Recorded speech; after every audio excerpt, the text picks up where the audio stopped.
Okay, welcome to this quick video recap that I'm doing for CitizenCon2954. So the format in which I'm going to do this is essentially just go over my notes, and then after I do a high level recap of each segment, I'm going to go ahead and give my thoughts related to that segment. So first, let's go ahead and start off with Brave New World. So Brave New World was essentially just a demonstration or sharing with the audience Genesis, which is their new development tool, which allows them to create planets and systems at scale with high detail and unique biomes. And it does this by basically following specific rules or suggestions that they input into the software, or I guess this tool, and then using that information along with data maps of different things. So like temperature will be a specific data map, and soil, etc. From at least from what I could understand from the demonstration. And then it uses these settings or rules to then go ahead and create the planet efficiently with even better performance than what we currently have in game. A couple examples they shown or they did show was the swamp. They showed us a swamp biome with a character moving and ship interactions, which look really great. Genesis is also used to create not only the planets but settlements and locations.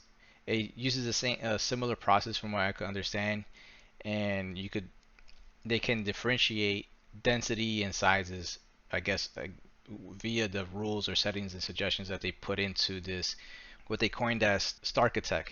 And so what it'll do is it'll create what they named clusters, which is a bunch of locations within a certain distance of each other, right? And so these clusters can be bases, small little settlements, small little locations, derelicts, and so forth. And then these clusters make up more bigger areas that they call sectors, and these sectors have a bunch of little clusters all around within that sector, and then you have a bunch of sectors around the planet.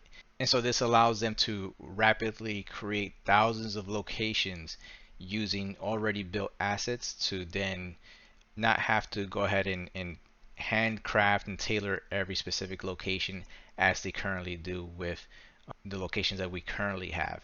So this is going to allow them to quickly build future systems and planets at a scale and rate that's way faster than it has ever been done before. The question that we all kind of have, and how they're going to deliver so many systems according to what's already existing in lore. So the other thing that they also shared in this segment was emerging gameplay. So they demonstrated day and night cycles, and they demonstrated NPCs with perception, how day and night cycles will affect the NPCs in their ability to spot you if you're trying to, approach a location with like stealth attacks and so forth. So my thoughts in regards to the first talk of Brave New Worlds is that it's a really cool technology, really cool tools that if you're a developer such as myself, then you have a great appreciation for, because you kind of see how it's going to impact the game and also how it's going to improve creating the content for us to have that gameplay that we're all looking forward to. The next segment was a social universe. This went into a lot of details in regards to how we use the Mobi app within game. They are completely doing away with the comms app that we currently have in game. That's going to be completely removed, and it's going to be replaced with two new apps. One called Social, and I believe the other one's called Orgs. And so these two apps will have a lot of great tools that we all kind of see in other MMOs, but obviously specific to Star Citizen. So the social app, you have several different tabs. You'll have your friends tab, and in your friends list you can see status updates. You have a call button, you have notes for that specific player, how you met them. You could put all that information there. You can mark them as favorites. You'll also have a block list, so you can block people that you come run into and have problems with. You don't have to see their messages. You can block their messages, their calls, and you can also report them as well if they reach that level of griefing within the game.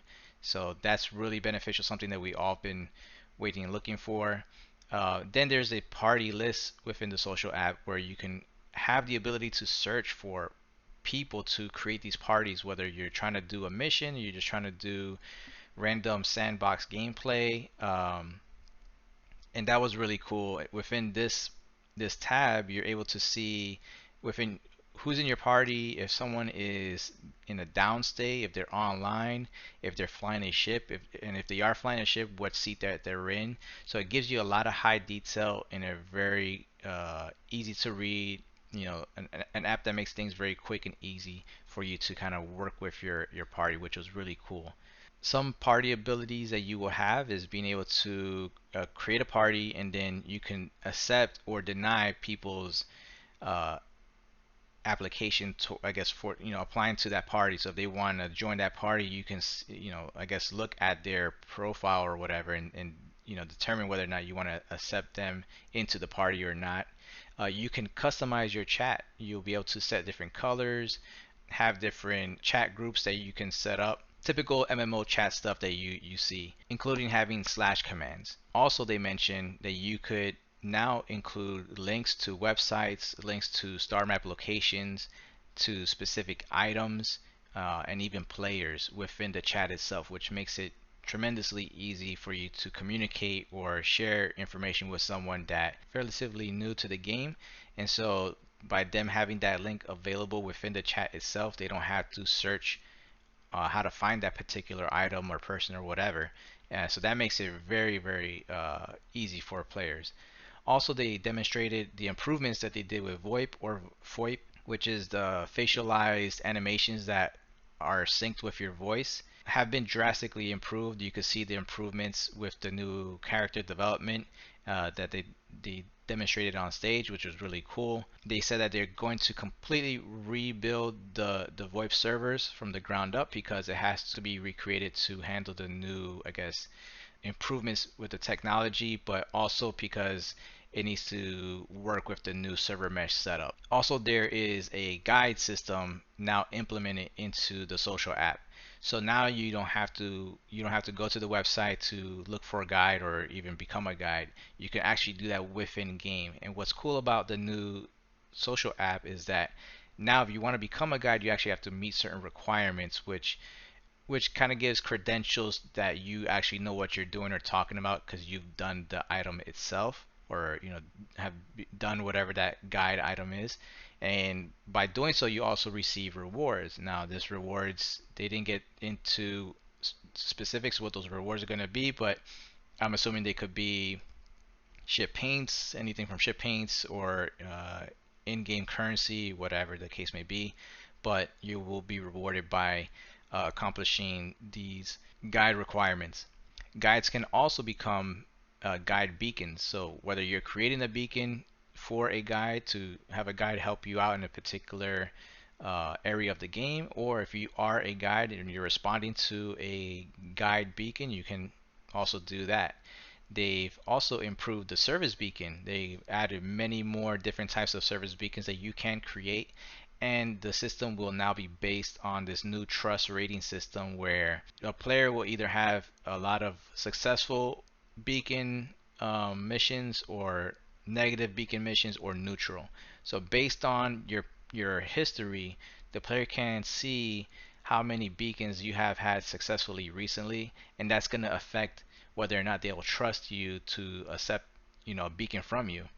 Also, by doing these beacons, the player may be connected to, or I guess receive reputation from a particular guild, and so when they accomplish these service beacons, that guild will provide them in-game currency, will along with the player's payment or whatever they're deciding to pay that player for their help. That was just the social app within the mobiGlas. Now for the org app, within the org app, you can seek actually joining an organization right from the app itself. You don't have to go to the website. You can actually join several different orgs. You don't have to be strict or stuck with just being within one org. They made that very flexible for us, which is really cool. They did specify that you will have to choose which banner you are representing, which org you are representing, to then gain certain reputation or benefits from that one particular org that you are representing. You can switch that at any given point in time. They did go into how this will also affect loyalty rep, which so the longer you are with any particular org and active with them, I guess will also affect your loyalty reputation with that org. And the higher the loyalty reputation, the more the benefits that you get that org has received, whether it's benefits from a specific guild or faction. So they really went into some details with that, which was really really cool. You can make announcements. You could create events within the org calendar. You can see all the orgs that you are a part of on the left column of the Mobi app. Makes it very easy to understand. It's actually very similar to Discord itself. How you have different Discord channels on the left side of your Discord app. This looks very similar to that. And the other thing that they mentioned was that orgs can align with other orgs or even become rivals. The other thing that they are including is player tags. You can now have player tags in front of the name to easily identify which org that player is with. Also, the player names themselves will be color, will have different colors to determine whether they are friendly or if they're kind of if they are an alliance or kind of in the middle ground, like you don't know, based on their reputation, uh, if you should trust them or not. So it gives you a very clear indication how you can approach particular players because of the color of their name tag. So that was also really interesting. And they also kept teasing very org specific things that they haven't revealed yet. Possibly it sounded like they're going to reveal this tomorrow on day 2, but they kept mentioning something about org storage. So we'll see what that is. And then also they showed a demonstration at the very end to show how orgs will have logos on ships, on armor, on clothing, even color scheme ships. So the ability to have different paints on your ship that's org related somehow. I don't know how they're gonna do that. They didn't, go into detail about that specifically, but that's what they demonstrated with the video at the very end. Okay, so now the next segment was Dress to Kill. Here they talked about starware and what that is, and essentially it's characters will have specializations, not classes, and they were very specific on that. They made that very clear. We're not going to have classes, we're going to have specializations. And so you can specialize in particular areas of the game, and that's going to be through your armor and clothing. So armor and clothing will contribute towards improving your specialization in some way, shape, or form. And you can even mix them together. They show how items will provide different stats or attributes in specific categories. Armors will have specific use cases and attributes. Some clothing will allow you to conceal small weapons or items within, I guess, pockets or something. Like maybe like when you're getting into the spaceport and you have to take away your weapons. Having these specific types of clothing you can conceal them, which is really cool.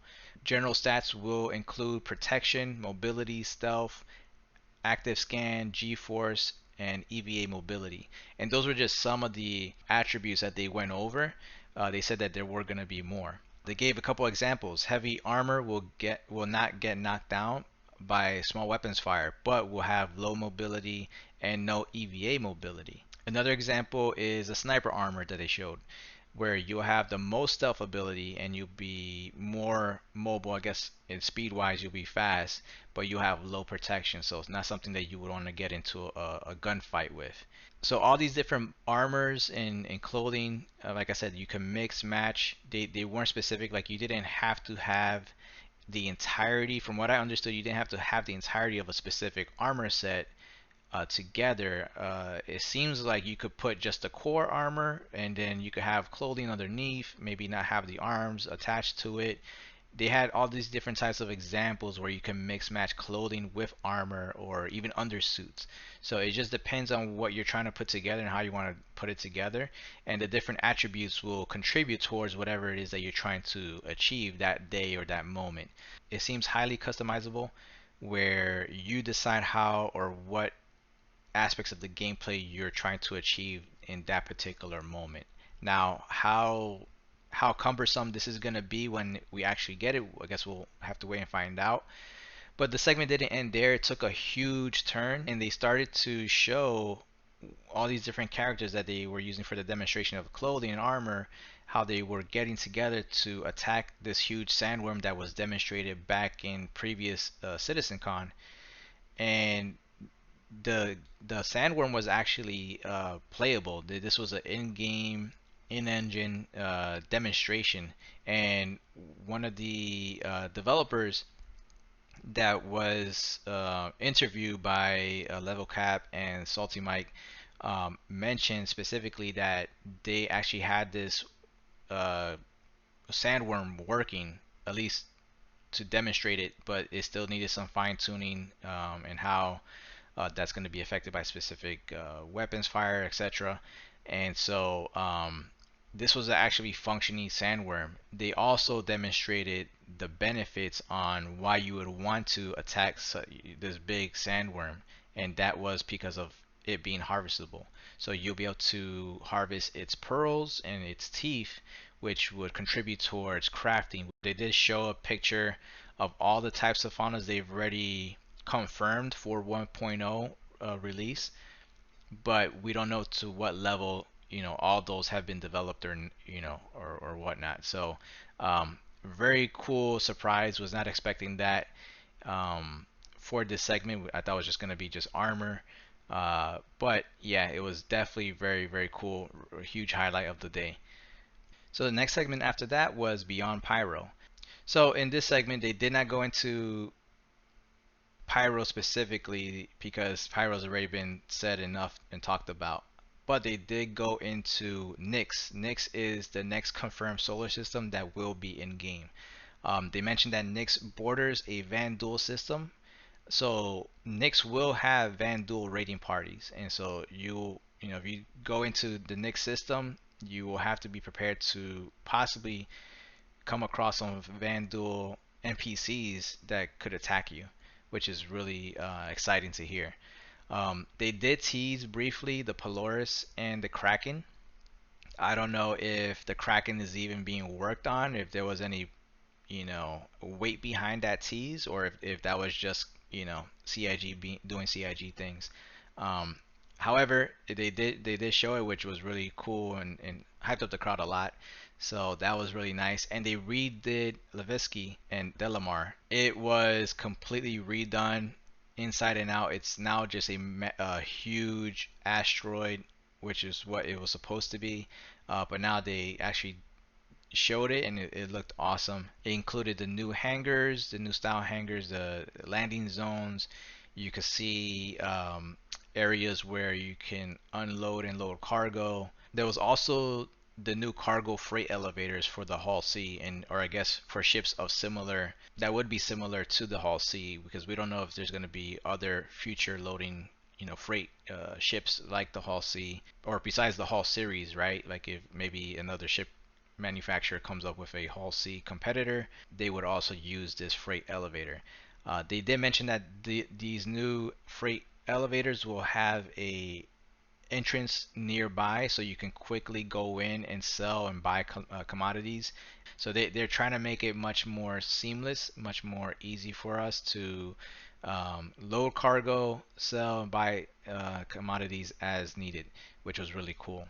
They also went into unique gameplay areas for landing zones in this segment, and they touched on Area 18 specifically, getting municipal works, and they went into detail about upper and lower decks, almost something like you would see in Coruscant in Star Wars. Um, so basically, these lower decks will have these different types of missions and gameplay that, or even sandbox gameplay that you could access. And it seemed like it was kind of like the tier zero of building interiors. or they didn't mention that this will be how building interiors will be specifically. It sounded like this was specific to landing zones and Area 18, but maybe this is gonna be an introduction to how buildings will just work, period. They went on to mention the different depth levels that you will have in these landing zones. And so to go into a more deeper level, you would have to do several missions in one particular level to gain access to the next level. And that's how they were mentioning how you would gain access to these specific areas, which will produce greater content, or I guess greater loot items that you could get only specifically by doing these type of missions. They also mentioned a new gaming area called an instance area, where you could actually have very specific missions and unique tailored missions in this area that work similar to how the instance hangars work. People are referring to them as like dungeons in an MMO, and so that sounded really cool and interesting. I think that that is a smart way to approach it. How that's gonna work with the other game mechanics, where if you're a bounty hunter and you're looking for a specific bounty and they're inside an instance area, can you access that instance area while they're in it? I don't know. We'll hopefully CIG will answer that at some point. But that's the direction that they mentioned that they are going. So, well, sounds really interesting. Again, more gameplay content that I believe we're all looking for. Hopefully sooner than later. The last part of the segment was a new upcoming system called Castra, and they showed the first two planets of Castra. The first planet is called Castra 1, which is Bullseye, and this was a coreless planet that was used as a target practice for the UEE. They went into a brief history of how Castra became to be, and the tension between the Xi'an Empire and the UEE. But then they went into Castra in specific detail. So they talked about Castra 1 Bullseye, and they also talked about Castra 2 Cascom, which is an Earth centric planet, and it has a massive landing zone called Sherman, and they coined it Island in the Sky, and it's currently in pre-production. So this landing zone is capable of receiving capital ships to actually go and land in this landing zone, because it was once a naval base within the UEE. You'll see a new architectural style that I forgot the name of it. I didn't write it down, but it's essentially a new style that I guess you will see specific to this system. They topped it off with a nice little demo video where you see kind of the ambiance or the biome of the planet, and also the landing zone, which was really neat. So that's how Beyond Pyro ended. Finally, the last segment was all about Squadron 42. It was a they mentioned that the game is going to be about 30 to 40 hours of gameplay, and then they went on to demonstrate, have like a prologue of Squadron 42, and they made it clear that this was still work in progress, and they set up a computer so they could actually play it live on stream, which was really cool, and wasn't expecting that. The playthrough started with a pilot training application. I guess this is where you're starting off and creating your character. And they mentioned that the character customization will be available in this part of the game. And then it started the initial cinematic, which is the same one that we saw from last year's CitizensCon, but now we got to actually see what happens beyond that, right? Because we just saw a small clip. But this was an actual 45-minute walkthrough of what the beginning of the game looks like, which was really, from a cinematic standpoint, was amazing. It was like watching a animated movie. It didn't look like it was just video clips. It looked like it was actually in-game rendering of what you're seeing. So I think that's probably why they experienced a couple of crashes. But on X, they later mentioned that Rich went back to the office and had a the same playthrough without any hiccups, without any crashes, and they're gonna upload that video at some point, whether today or tomorrow, so you can see that full playthrough without any hiccups, which is nice of them to do. So as you begin to walk through the ship and you already created your character, you kind of start the game. You begin walking through the ship and you can hear other conversations, which they touched on this on other ISCs, where you can actually stop and listen to like little snippets of like side conversations and how they are impacting the lore or the story of the game, which was really nice. One thing I thought was really cool was when you walk up to your locker within the game and you select to put on your armor and gear, they actually show a full animation of your character putting on the armor, which currently in game we just drag and drop with our inventory to put on the armor. We don't see the animation. I guess that's something that's specific to the campaign. I don't suspect that's going to be brought into the PU, but maybe. I don't know if they mentioned that in the IEC or in Star Citizen Live episode, whether they're going to do that or not. But that was pretty cool to see. To me, the cinematic shots reminded me a lot of Ender's Game, of that big epic battle at the end of the movie. The introduction to the game is about 30% play, actual play with you know keyboard and mouse, and then 70% was cinematic cuts, which I have no issue with, because I suspect that's just the introduction of the game to kind of set up the whole story for the rest of the campaign. So I'm not too concerned about that.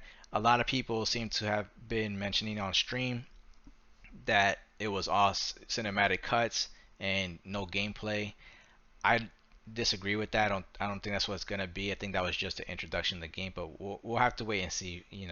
Once the game is released, I still suspect it's gonna be a really awesome game. And that's pretty much what was the whole segment was really just a playthrough. And then they finally have a release date, and that is 2026. It's a vague date. It's a date, right? I think it's what we kind of expected from CIG, to not really give a pinpoint date because of history and patterns with CIG of missing dates. So, but I do think that 2026, whether it's in the beginning of 2026 or the end of 2026, it's a whole year of a window for them to not miss that marker, right? So I think that's I think it's a fair statement to say they won't miss that. Hopefully, I won't eat those words later, but at least they gave us a year to to know when Squadron 42 is being released. And how that's going to coincide with Star Citizen the PU, we'll have to see what happens or see where we're at that point in time. Um, but yeah, and that was pretty much how day two concluded. Overall, I was really hyped about everything. Really excited about all the new features and stuff that they talked about. My only concern, or I guess hesitation about my excitement, and I think a lot of people had a similar sentiment, is that there was no specific dates on when we're receiving any of these features. And I think at some point tomorrow in day two they will discuss that, or at least mention it. Hopefully, that's the hope. And if they do, then awesome. Then it will be like last year's Citizens Con, where they said we'll receive most of these within the next 12 months. And I think we did receive most of except for Pyro and server meshing. However, even if they get Pyro and server meshing before end of the year, I still consider that a success. More or less, right? It's not exactly within that 12-month window, but a month or two after it, to me, is not a big deal in my opinion. So hopefully we get the same thing with this CitizenCon, where all the features and gameplay that they're talking about for the PU is put in game within the next 12 months, more or less, right? If that happens, then I'm completely excited about everything. So yeah, I hope you enjoyed this quick recap, or at least as quick as I could have made it, to touch on everything at a high level. So thanks for watching, and see you on the next one.